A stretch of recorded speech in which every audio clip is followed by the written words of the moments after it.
Jr. is reading Howard Zinn's nonsense, A People's History of the United States. Nothing so typifies the American left's present wave of statue-toppling, anti-historical hysteria as its war against Christopher Columbus. We have 25-year-old Gina Darlene Gonzalez was arrested September 22nd for vandalizing a statue of Columbus in San Jose, California. The word murderer was spray-painted on a statue of Columbus in Binghamton, New York in September. In Minneapolis, a petition is circulating to replace the statue of Columbus at the state capitol with one of Prince. You know, the artist formerly known as Prince, that true story. A Columbus statue in Yonkers was beheaded. New York City Mayor Bill de Blasio has created a commission to decide whether and how to remove the Columbus statue by Central Park.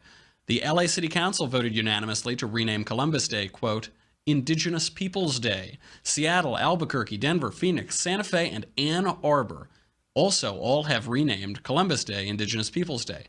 The Wikipedia page of Christopher Columbus is now locked because left-wing revisionists have tried to make the man appear so controversial. Why does the left hate Christopher Columbus so much? It's because Christopher Columbus embodies Western civilization. A transnational, devotedly Christian illiterate of low birth, he single-handedly revitalized a dying Europe whose lands Muslim invaders had been steadily conquering for centuries. An autodidact and the greatest navigator of his age, he spent nearly a decade fruitlessly attempting to convince the Portuguese and then the Spanish crowns to fund his impossibly ambitious vision, at long last to success. He fulfilled Seneca's prophecy that a new world would be discovered across the sea. He created the modern era, and he played the single most important role in the founding of America. In other words, Christopher Columbus personifies every single thing the left hates. To give you an example of left-wing anti-history and willful ignorance on Columbus, take this 2015 article from Dylan Matthews, headlined with Vox's typical sobriety. Quote, 9 reasons Christopher Columbus was a murderer, tyrant, and scoundrel. Gotta love Vox. He says, and this is probably the worst charge that Matthew alleges, quote, settlers under Columbus sold 9 and 10-year-old girls into sexual slavery.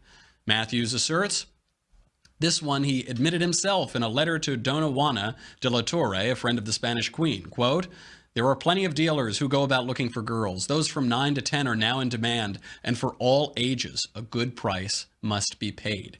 Now, you'd think from Vox's article that Columbus devised the plan or that he approved of it, of selling these girls into slavery. But of course, Vox has to mislead you, and you'd be wrong if you thought that. Even a cursory look at the letter that Vox is talking about shows how misleading they are. Columbus isn't bragging about selling the girls into slavery. He's not even defending it.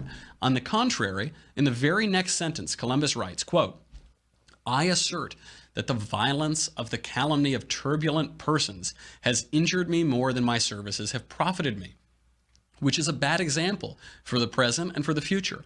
I take my oath that a number of men have gone to the Indies who did not deserve water in the sight of God and of the world. He's complaining, he's lamenting these awful things that are happening. Anti-Columbus crusaders in recent years have focused most of their attention on a document uncovered in 2006 that allegedly exposes the discoverer of the Americas as a monster. Headlines at the time of the document's discovery in 2006 include, quote, lost document reveals Columbus as tyrant of the Caribbean. Columbus exposed as iron-fisted tyrant who tortured his slaves. Christopher Columbus was actually punished for being a horrible person. Christopher Columbus was evil. Now, the news articles quote the most lurid and damning verses from this uncovered document, but they're all strangely silent on the nature of the document itself. Now, because virtually all of these articles stay mum on the question of what exactly this document is and who wrote it, I had to do a little bit of research to find out that the report's author is none other than Francisco Bobadilla, Christopher Columbus's chief political rival and the man who successfully usurped power from him as governor of the West Indies. This would be like saying that a lost document from Walter Mondale proves that Ronald Reagan was a terrible president and a tyrant. Now, indeed, Christopher Columbus spent years of his life refuting the document as a vicious libel, and he turned down, as a matter of principle, lucrative agreements with the Spanish crown that did not correct for history what he regarded as calumny. This isn't to say that Columbus was guiltless in the Spanish treatment of natives, but the left's claims of Columbus's special monstrosity are without foundation. Even Bartolomé de las Casas, the first resident bishop of the Americas and the most vociferous defender of the indigenous islanders against Spanish slavery and brutality, admired Christopher Columbus to the end. He met Columbus. He expressed as much in his History of the Indies. Stanford professor emerita Carol Delaney points out this ignorance. She says these revisionists are, quote, blaming Columbus for the things he didn't do. It was mostly the people who came after, the settlers. I just think he's been terribly maligned. I think that too. Delaney points out that in the man's own writings and the writings of those who knew him, Columbus seems to be, quote, very much on the side of the Indians, and he even adopted the son of an American Indian leader that he had befriended.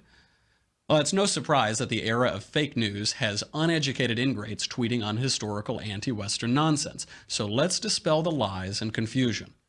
Who was Christopher Columbus? Cristoforo Colombo was born in 1451 in Genoa, Italy, to a lower middle-class wool weaver. He was born to no rank. He received no education other than the extensive self-instruction into which he would channel his sizable genius. No portraits were painted of him during his life, and some of the most famous ones portray him flat wrong against the description. Bartolomé de las Casas describes him as, quote, more than middling tall, face long and giving an air of authority, aquiline nose, blue eyes, complexion light and tending to bright red, beard and hair red when young, but very soon turned gray from his labors. He was affable and cheerful in speaking. He was sober and moderate in eating, drinking, clothing, and footwear. He was a gentleman of great force of spirit, of lofty thoughts, naturally inclined to undertake worthy deeds and signal enterprises, patient and long-suffering, and a forgiver of injuries, and wished nothing more than that those who offended against him should recognize their errors and that the delinquents be reconciled with him. That's de las Casas. By 1480, he had moved to Portugal, married the daughter of a nobleman, traveled to Iceland, Ireland, and Africa, and had his first son. He educated himself and made his first pitch to sail westward across the ocean to the Orient. The Portuguese crown rejected the proposal, so he traveled to Spain with his 5-year-old son. By then a widower and in debt, particularly from the costs of burying his wife, Dona Felipa, in a manner befitting her noble rank, Columbus quickly left for Spain to pitch Queen Isabella on his vision to discover a new passage to the Indies. He spent 5 years combing the geographical texts of Marco Polo, Pliny, Pierre Dailly, and others to make his case before a royal committee. Now, at long last, after 8 years of lobbying the Spanish crown, King Ferdinand and Queen Isabella rejected his request.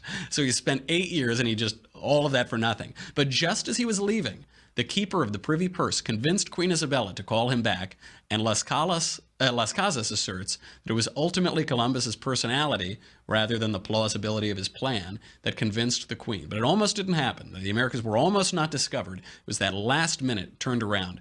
Another reason the left hates Christopher Columbus, speaking of Providence, is his devout Catholicism. He made a confession and took the Eucharist the morning he set sail. He said his Book of Hours privately in his own cabin, instructed the youngest sailors to lead prayers every half hour for the entire duration of that first voyage, and ended each day of sailing with a ship-wide recitation of Our Father, Hail Mary, Apostles' Creed, and Hail Holy Queen. Columbus had virtually no navigation tools at his disposal. He relied on the relatively crude instrument of dead reckoning, which is basically exactly what it sounds like. He just laid down his compass courses and estimated distances on a chart. Contrary to popular belief, there is no evidence that Columbus even took an astrolabe on his first voyage. Columbus had to put down several mutinies, but sheer force of will and confidence in the divine providence of his journey prevented him from agreeing to his sailors' demands and turning back for Spain. After several false landfalls on the night of October 11th, Christopher Columbus spotted a flickering light as that of a candle on the horizon. Several others on board attested to seeing the flash, but given the distances to land, the flame couldn't have been a fire or a torch on shore or near shore. No explanation has ever been given as to what the men saw, but within hours they did spot land.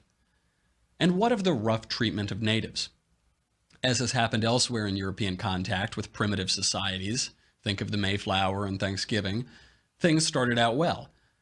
Columbus and his men encountered the naked Taino people on the island of San Salvador in the Bahamas. He named the island after Jesus, the Savior.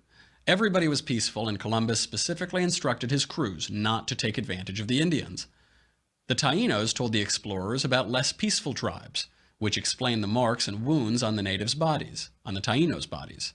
Those tribes inhabited the Isla de Caribe, and they were known for two things: elegant cotton rugs and eating people. Settlers who entered their huts found precisely these two things: cotton rugs, some of which they brought back to Spain, and large cuts of human flesh. Other native tribes informed them that the Caribs considered babies and fetuses a particular delicacy. The Caribs introduced the word cannibal into the English language. The Caribs of Dominica killed and ate anyone who came on shore, though they once were made sick after eating a friar and so left alone anyone in ecclesiastical garb. The Spaniards quickly learned to send friars when they needed to stop at Dominica for water or supplies. Natives destroyed the first settlement established by Columbus, killing all the Spanish present and burning their buildings to the ground. Even then, Columbus showed restraint when his council wanted to kill various natives in their midst. Another group of natives mugged Spaniards and stole their clothes. Although Alonso de Hoyada cut off the ears of one and captured 3 to be executed, Columbus intervened and let them live. It's important to remember, too, that these were the first colonial questions in history, in modern history. Columbus had to pioneer not merely a geographic expedition, but also a first-ever matter of international diplomacy and domestic politics. When Columbus returned from his second voyage, he wore the coarse brown habit of a friar because he believed his difficulties in colonial governance were divine punishment for his pride. He arrived in Santo Domingo on his third voyage in 1498 to find utter disarray and a revolt led by local mayor Francisco Roldan. In order to quell the revolt, Columbus agreed to humiliating terms, including the creation of a system called repartimientos and later encomienda, which extorted labor from the natives. This is a major point of left-wing criticism of Columbus.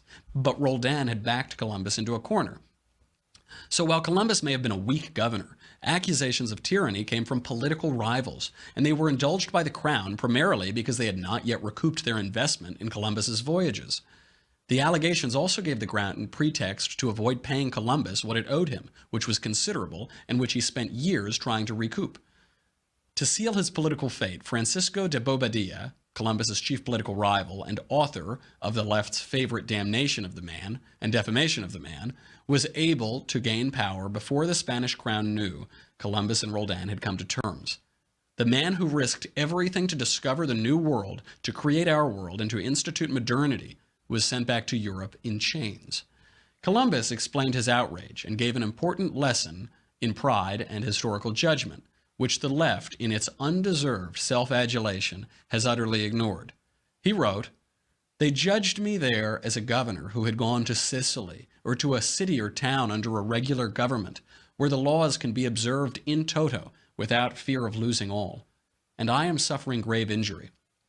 I should be judged as a captain who went from Spain to the Indies to conquer a people numerous and warlike, whose manners and religion are very different from ours, who live in sierras and mountains, without fixed settlements, and where by divine will I have placed under the sovereignty of the king and queen, our lords, another world, whereby Spain, which was reckoned poor, is become the richest of countries.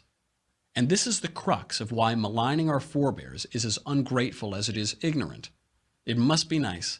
It must be nice to sit in the freest, most prosperous, most charitable country in the history of the world, and from a position of totally unmerited luxury, slander the man who made it all possible, without even having the decency, integrity, or intellectual curiosity to read more than a Vox.com headline on the subject.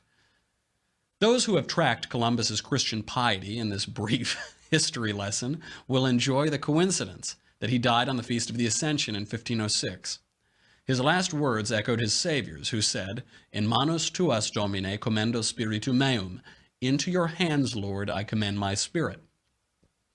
Those who call him a murderer and a tyrant, and whatever other nonsense they belch, should consider some other words of Columbus, which he addressed to the Spanish sovereigns in his Lettera Rarissima. He said, quote, "Let those who are fond of blaming and finding fault, while they sit safely at home, ask, why did you not do thus and so? I wish they were on this voyage. I well believe that another voyage of a different kind awaits them, or our faith is naught." For those who didn't catch that last part, he's telling them to go to hell, and so am I.